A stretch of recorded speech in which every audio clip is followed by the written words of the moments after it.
Hey everybody, this is Daleman, and welcome back to All the Mods 10. Welcome to episode 2.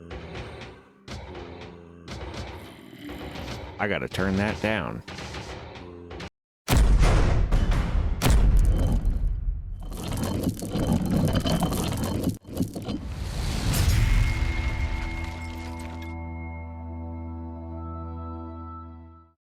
So, as you can see, I am not at the same base as where you left me.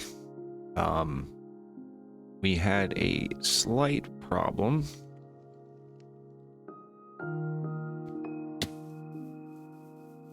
That I would like to show you. So essentially what I did is given the problems I was having at the other base, I made a hole in the ground.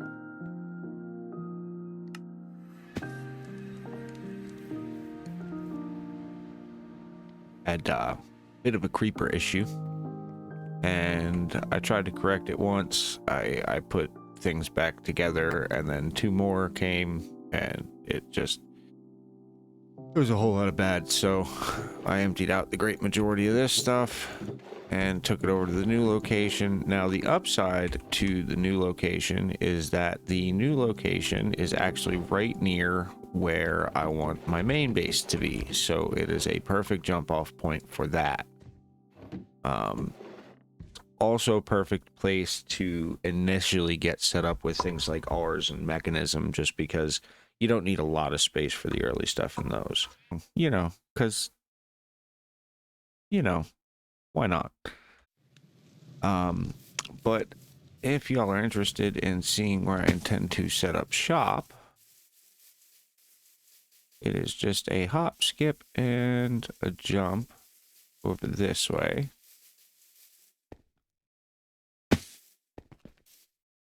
But this, I think, is going to be home sweet home. I'm going to clean it up a bit, get some of the trees out of the way, kind of level it off just a hair. And then I intend to build something over top of this hole, which in vanilla Minecraft would be a big problem. Not very easy to do, but in this we have building gadgets, and building gadgets are extremely handy. All of them are extremely handy. I can't think of a single one of these that isn't extremely useful. Clearing space if you don't care about the blocks that you're trying to get. Cut paste gadgets, great for, well, cutting and pasting. Copy paste, you can move mob farms, you can move multi-block structures this way. Exchanging gadgets, good for like painting walls, basically. You select the block and then you kind of scatter it throughout, and there's different settings and whatnot. So they do require some diamonds. I believe it's 8 diamonds for the building I think it's 8, between 2 and 8 diamonds for each of them. But today we are not quite ready for any of that. And I'm kind of glad that happened, because now being this close to where I intend to set up shop, it's not really going to be that difficult to move over there. I mean, I could honestly probably dig my way right into that cavern, which at some point I may do. But today, spent some time off camera gathering some resources, building a few things, and today we are going to get started with R's. I would like my initial storage to be through R's, which is going to require this lectern. I need source gem, arcane pedestals, things like that. So basically, I'm going to be setting up my first enchanting apparatus today. I'm going to be setting up my imbuement chamber today. I also intend to get going a little bit on mechanism, and if possible, maybe build a mob farm. There's some great resources in here for that. So yeah, we're gonna get going on that. Now I started to dig out a little hole over here for my R stuff.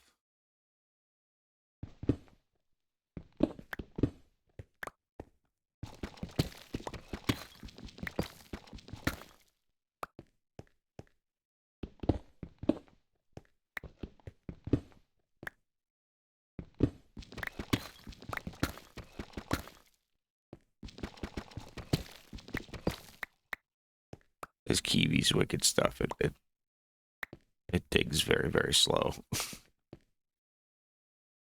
So with these are similar to a multi-block structure in the fact that you have to set them up in kind of a certain way.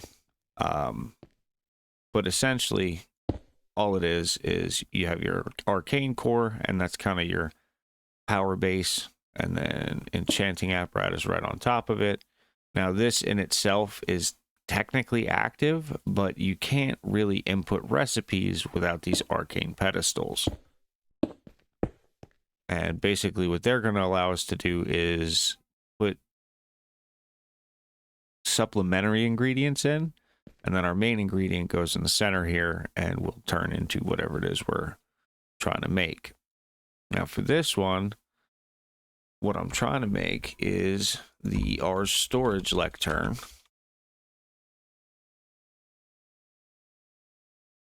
And essentially what that takes is, it says a lectern and 4 chests in the enchanting apparatus.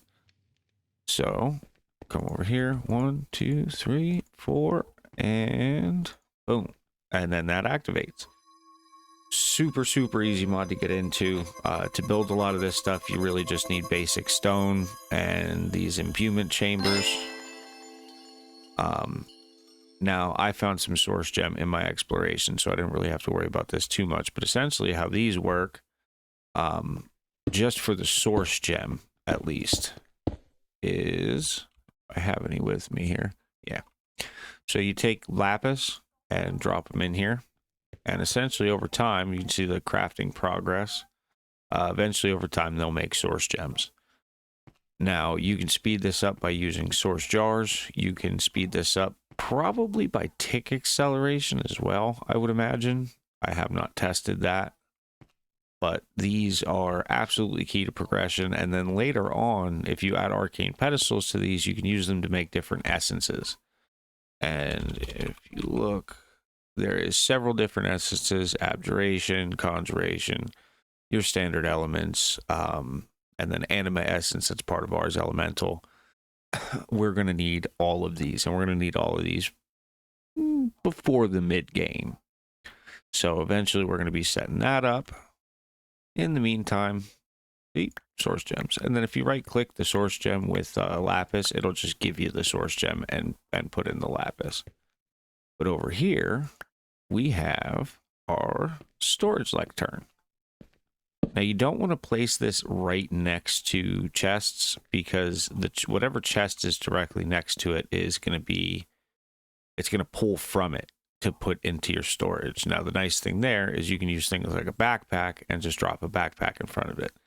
Now as you can see, it says 0 connected inventories and 0 bookworms. In order to make this work at all, we need a bookworm. And to make one of those, we actually have to use a ritual brazier, which is something I did not make yet. So if we look in JEI, we can look up the ritual brazier. What am I missing here? So I need source gem blocks, I have gold, and I need an arcane pedestal.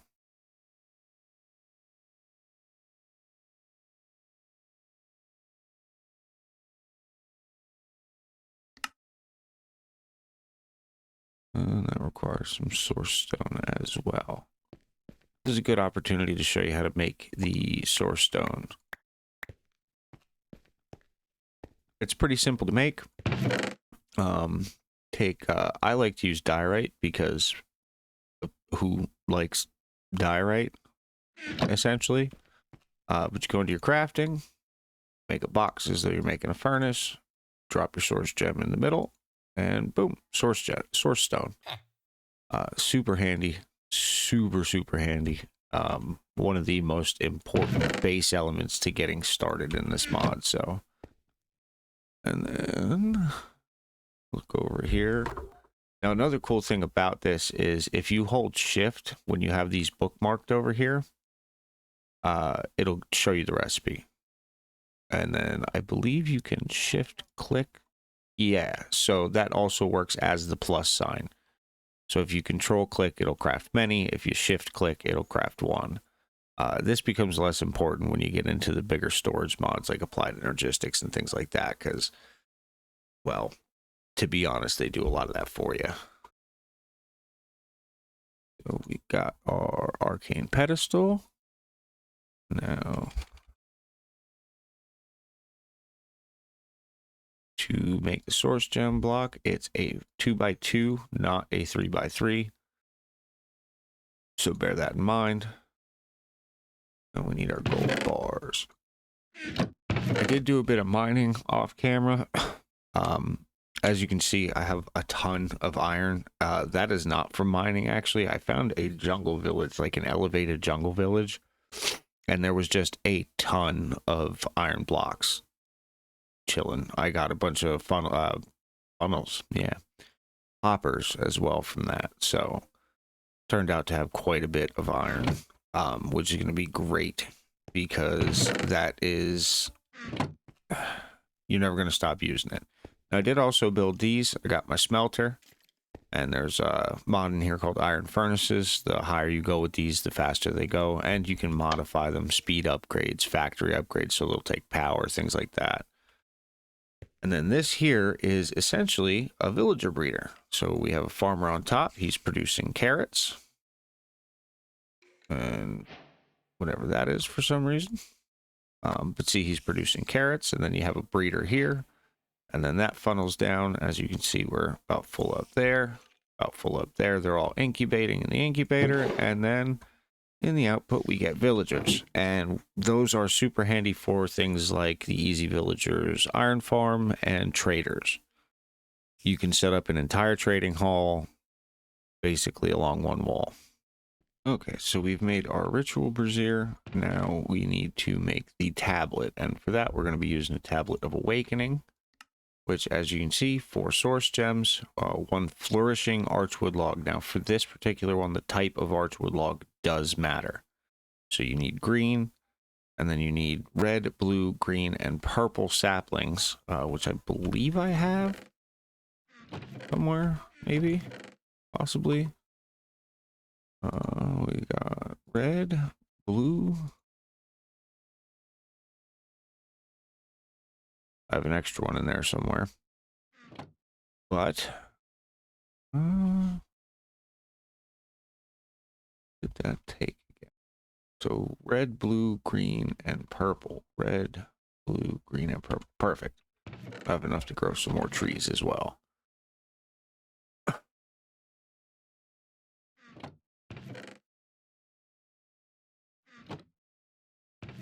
Now, I'm looking for my archwood that I know I have somewhere.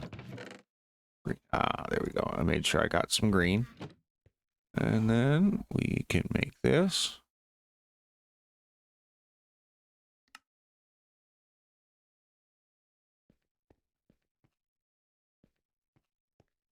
And essentially what we're going to do with this is we're going to put it in the tablet, or put it in there. And we are going to, so when you do a ritual, essentially awaiting activation, you can right click this and it's just going to awaken. Now, I think this one actually has to be modified. There's no choice but to modify it in some sort of way to tell it what to awaken. But in this case, we're going for a bookworm. So what we need for that is going to be a book and quill. And it does have to be a book and quill. Regular book will not work. You just go up to it, right click it. It will open this. I think if you shift right click, it won't. Now you see book and quill item consumed. Now we've modified this, and you can do that with multiple items, but then you just right click, running, and we have a bookworm charm. Now we can come over here, we can put the bookworm there, and we got our little dragon. Now, as you can see, it still says 0 connected inventories. Each bookworm can connect to 8 inventories. Each of those 8 inventories will then be accessible through the storage lectern, and then we can make it wireless later. We may do that. I don't know how long I intend to use this. But as you can see, I did set up 8 sophisticated storage chests here, double chests. And thinking that that should last us quite a while. Now, in order to connect these, we need a Dominion wand. And for that,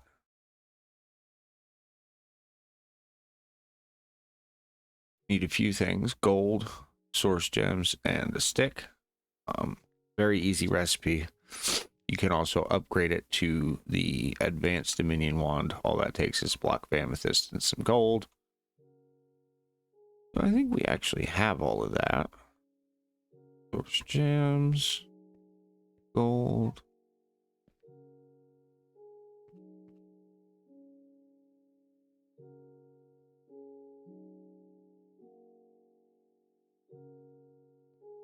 Yep, looks to be working.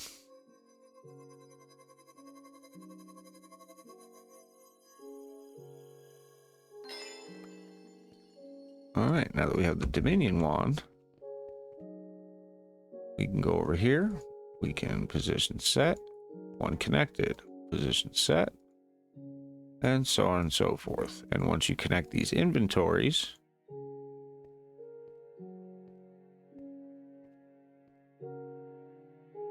you can come up here, and we now have access to everything that's in these inventories.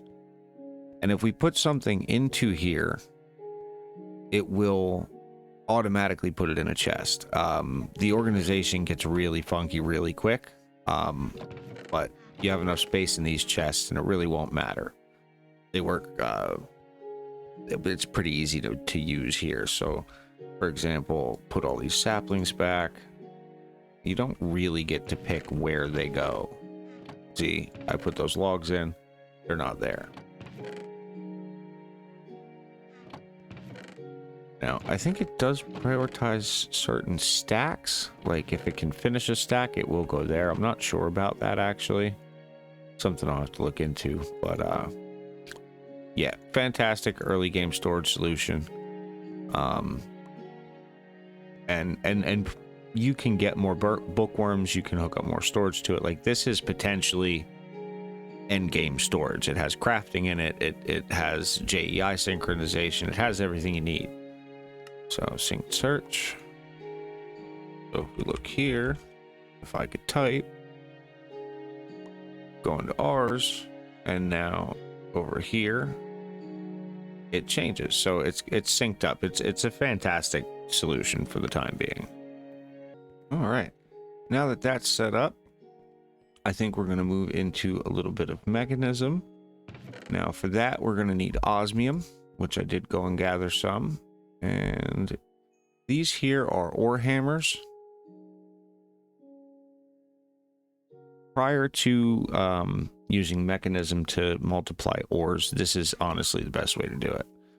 So throw that in a crafting grid and you get double the ore output. So good way to do that early on.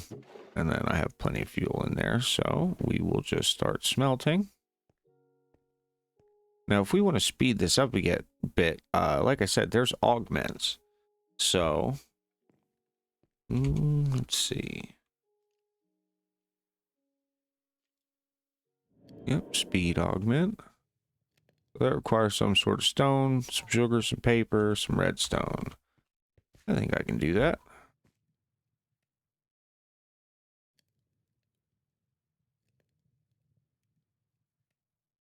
Am I missing paper and sugar?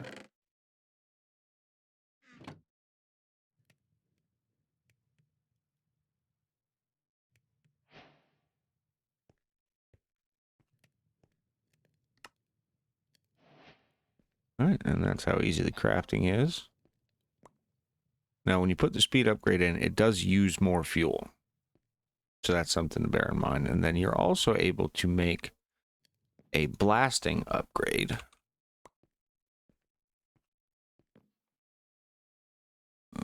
Paper.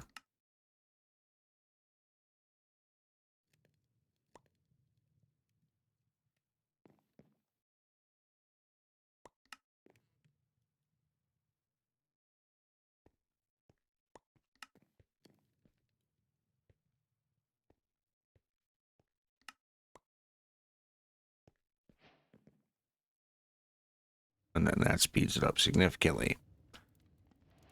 And then once we have some smelted osmium, as you can see, we completed a quest, and now would be a good time to start accepting some of the quests that we've completed.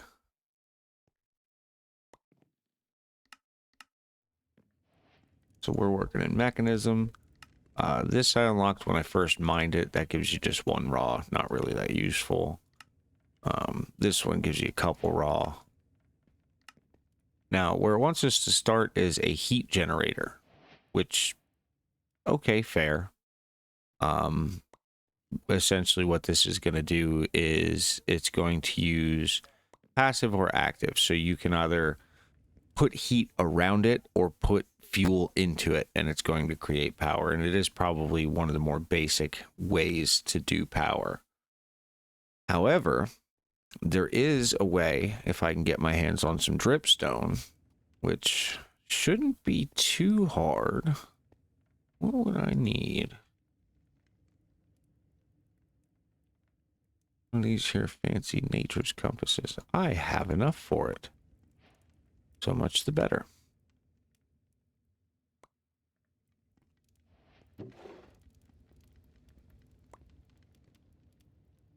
All right.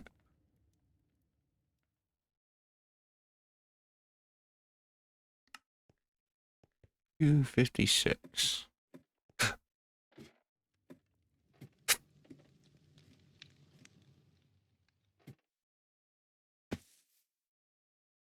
Straight that away.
Well, this is interesting.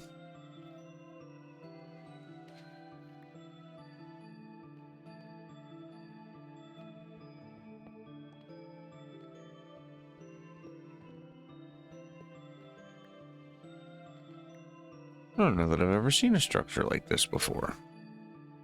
But it does have obsidian, which is going to speed up our getting to the nether significantly.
this is the beauty of this Ars lectern is I just set those 2 backpacks down, and you open it up, it's slowly pulling everything out and putting it in these chests here. So now you can do it faster by just, you know, bloop. Now, I do have a lot of what I need to get started on Mechanism, as well as some of the stuff to automate Mechanism, or early power, rather. I don't think we're going to get to that in this episode, though. We're reaching around the 30-minute mark, and that's where I try to keep them. So I will see you next time.